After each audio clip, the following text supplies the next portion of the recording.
En aquest vídeo mostrarem com podem descarregar un PowerPoint o qualsevol altre tipus de presentació des del portal SlideShare. Primer de tot hem d'anar a la pàgina principal de l'SlideShare. Si aneu al Moodle, aquesta pàgina la trobareu enllaçada en el bloc enllaços, aquí. Com fem clic sobre la pàgina principal i des d'aquí podem explorar directament diferents presentacions i també podem demanar un concepte que volem que surti a la nostra presentació. Per exemple, jo posaré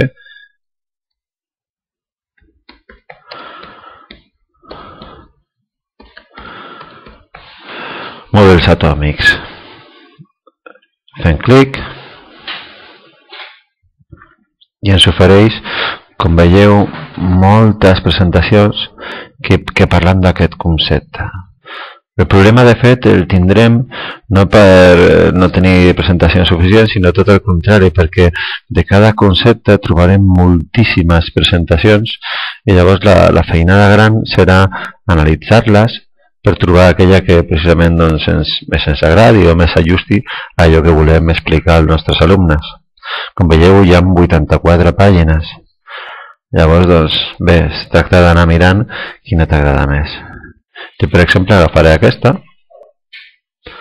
fem clic, des d'aquí directament la podíem descarregar, però millor fem clic perquè així podem analitzar les diferents presentacions. Veiem que té 14 presentacions, 14 diapositives, perdó. Podem anar explorant-les mica en mica. Aquesta seria la primera.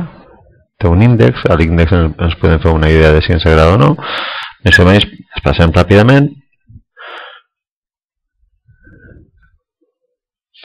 Si veiem que és una presentació que ens agrada, la podem descarregar. També, si volem, podem descarregar diverses presentacions sense mirar-les gaire i després, aquella que ens agrada ens la quedem i les altres, les explorem.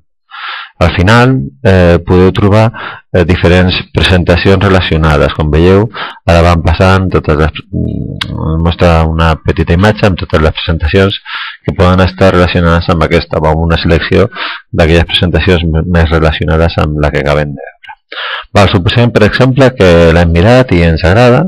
Llavors el que hem de fer és només fer clic aquí i amb això descarreguem al nostre ordinador la presentació.